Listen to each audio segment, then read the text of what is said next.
When we first arrived, I was chatting to somebody and I said, isn't that amazing? I said, what are the likes of us doing on a ship like this? It's amazing, isn't it? And somebody said, I think it was Ray, said, don't put yourself down, Chris.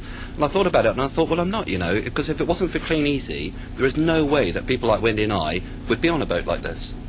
You know, we used to dream of saving up one year to be able to have a holiday in Butlins, Minehead. You know, that was the big. And if I can tell you honestly, if it wasn't for Clean Easy, there was no way that Wendy and I would be leading the life that we're leading. I couldn't do it with any other network. I couldn't do it in normal business. This is the only thing that could do it for us. And what amazes me, and I'm sure you all feel the same, is that some people actually drop out the business. Yeah. Do you feel the same as me? These people drop out the business and you feel like shaking them and banging their head against the wall and saying, what's wrong with you? You know, you're actually throwing away what is the one and only chance for people like Wendy and I to do something with their lives, and you're throwing it away. Everybody that's I've heard today, in the last 2 days has been talking about goals, planning and leadership, right? So I'm talking about goals, planning and leadership. So I'm just going to reiterate what a lot of people have already said. What do I do? Press that. Yeah, there you go. 8 guides to grow your business, leading your team. I could actually phrase that probably in a better way by saying the 8 things that Wendy and I have learnt the hard way in the business that are the big mistakes. A lot of you are familiar with the story about the bus driver in New York, but I'll just refresh your memories if you haven't heard it, or just refresh your memories if you have heard it. There was a story we heard about, and it's a true story. A guy in New York had been a bus driver for over 40 years, and apparently for the whole 40 years he'd done the same route 4 times a day, 5 days a week.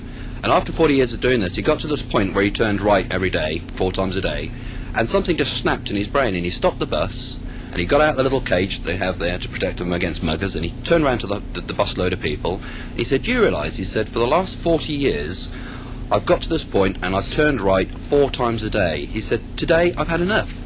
He said, today I'm turning left. In fact, I'm going to Miami. Now, you can either get off the bus, or you can stay on the bus, the choice is yours. And apparently 12 people stayed on the bus and went with him, right? And when I heard that, I thought, isn't that exactly what we're doing in this business? I mean, what happened was he went off to Miami. He actually went all the way to Miami on this bus, and he ended up on the Johnny Carson show, and he was one of these 2-week celebrities on the TV, and he ended up in a few newspapers and that sort of thing. But when I thought about it, I was thinking about leadership. Now, I've never been on a leadership training course. I don't know about you guys. I've never had any proper training in leadership. I've just come to the conclusion that leadership is deciding on a route that you want to take and seeing who wants to follow. Am I right? Right, and that's all that guy did. He just said, I'm going to Miami. Now, if he just said, I'm turning left, I have no idea where I'm going, you can stay on the bus, would anybody have stayed? Right? He painted a little picture. He said, I've had enough of doing this thing. There's a lot of other people thinking, yeah, I've had enough of being on this bus every day of my life. And then he said, and I'm going to Miami. And people thought, well, that sounds good, I'll follow him. So what made him a leader? All of a sudden, he knew where he wanted to go. And the one criteria of being a leader is you need to have a direction. If you don't know where you're going to go, why would anybody want to follow you? Yeah. So let's go on to number 1. Who should you be working with? A prime question, isn't it? Well, the first one I put up there is the lesson that Wendy and I learnt in the early days, is your bank balance versus the time thieves. Anybody got time thieves in your business? Yeah?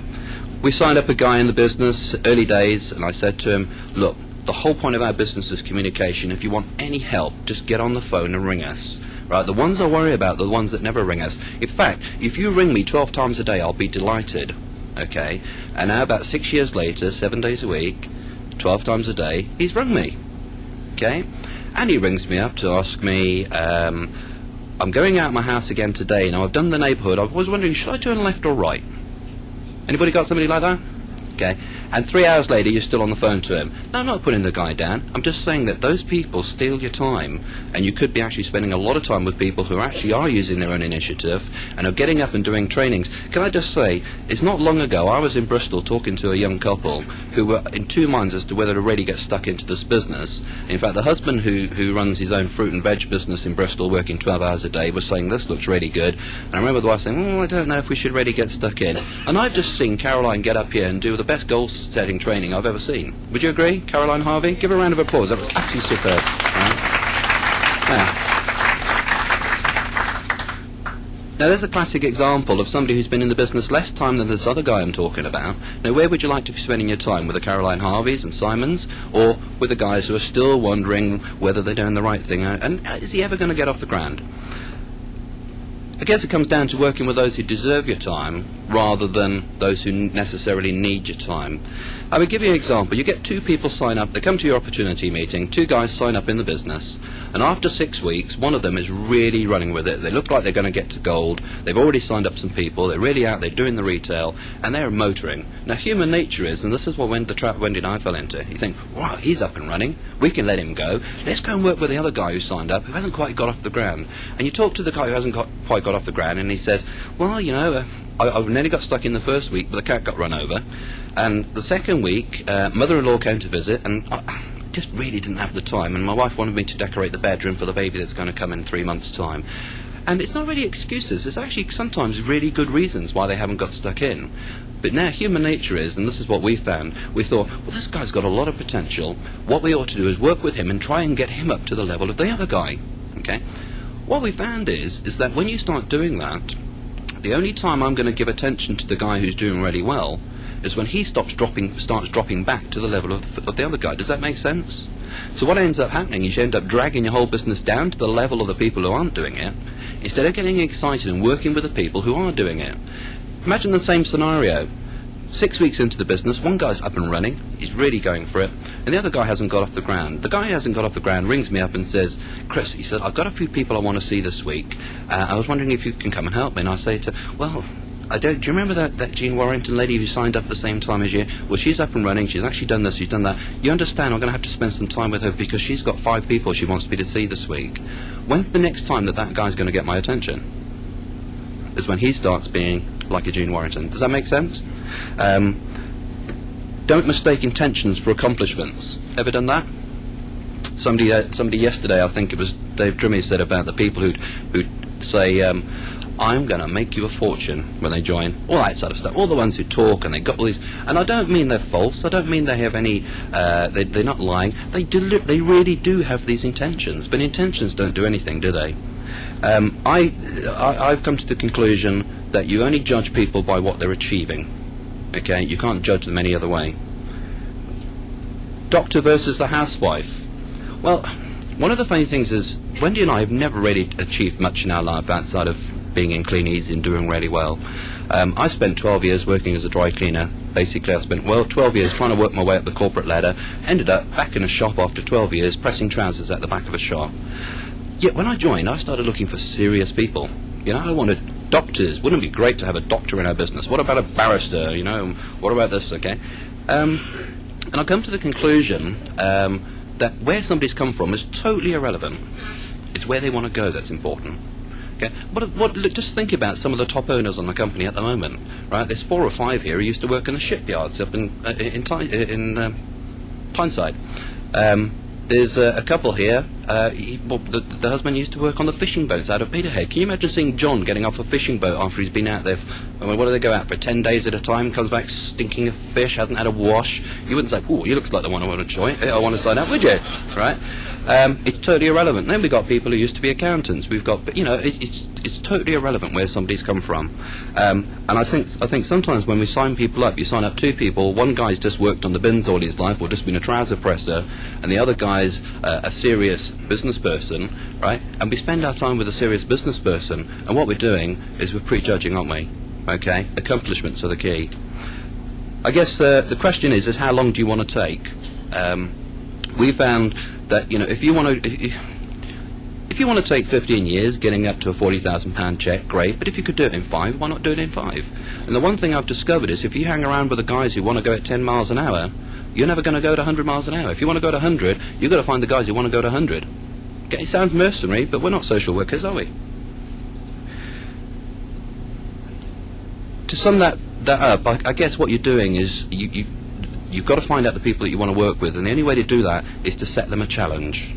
And when I tend to do that on day one, I was just talking to somebody last night and was saying what we've been doing just because of the Australia thing is we've been saying to people, look, this is how the plan works. You sit down showing the business to somebody, you say, And when you get to this point where you get to the full 24% yourself and you get two people below you at the 24%, that's called executive distributor or bronze executive distributor. Now, two things there. One is that will earn you about £1,500 a month coming through your door before you get out of bed in the morning. Is that the sort of income that might interest you? And normally the answer's, yeah, it sounds pretty good. Well, I'll tell you the really good news is, if you achieve that this year and maintain it, the company will send you to Cairns next year for a whole week paid for. And they say, pardon? You say, yeah, have a look at this, and you put on the 7-minute video and you show them the thing about Australia. After they've watched that, you say, well, let me tell you the really good news is this. If you get there, as the person that's introduced you, I'll qualify as well. So I actually have a vested interest in helping you to get there by the end of this year. And the really, really good news is we'll be going together. Here comes the challenge. You say, so what do you reckon? You up for it? And do you know the interesting thing is? People love it. They say, yeah, go on then. And this is a person who didn't actually want to join. Somebody who was thinking, oh, you know, that's £100 to get started. And all of us saying, yeah, are you up for it? It's a challenge. And you see which ones go for the challenge. And that phrase we found works an absolute treat. You up for it? And they say, yeah, go on then. Say, great, well, it's £100 to get started. Here's the paperwork. Give me a check. Right, we're in. Number 2 we found, your egos don't put bread on the table. Anybody been here? Okay. Imagine, right, you spend 12 years pressing trousers for a living, being an absolute nobody, and all of a sudden, you start getting a group together, and you get up in front of them, and they start talking, and all of a sudden, people respect you. And they come up and they say, oh, Chris, could you tell me how to do this, and could you tell me how to do that? And I'm not saying it goes to your head, but all of a sudden, you get this inflated opinion of yourself, and you think, hey, I'm an experienced neighbour, I know what I'm doing. And the one thing I have found is this. Is the smaller you make yourself, the bigger other people make you. And I'll put it the other way around and you'll understand what I'm saying. The bigger you make yourself, the smaller other people want to pull you down to. Am I right? In fact, I think a good phrase in this business is, just a little humility can make you a fortune. Okay? What happens when you don't have humility? Well, you meet Gavin Scott for the first time and you stand there telling him how great you are instead of trying to find out what you can from Gavin. Humility allows you to swallow your ego and say, Gavin, I haven't got a clue what I'm doing. I've been in the business 5 years. Tell me. Yeah? The problem with being the hub of your business, we just loved the idea of us generating this business. And it was us, you know, it was the Chris and Wendy Mason-Paull team. Wow, first time in our lives we're doing something constructive. And in some ways we actually held ourselves back because we didn't want people to go and be too independent because it was nice for them to rely on us. Anybody, you know that feeling? Right, we don't like to admit it to ourselves, but we've probably all been there. And I found the problem with being the hub is that you take the hub out of the wheel, what happens? The whole thing collapses. And the whole point of our business is we want people to be independent distributors. In fact, the criteria that we now have is if we died tomorrow, which of the people we've got in our business would carry on? And ideally it should be all of them. In other words, you're teaching them to be independent and do it for themselves without you.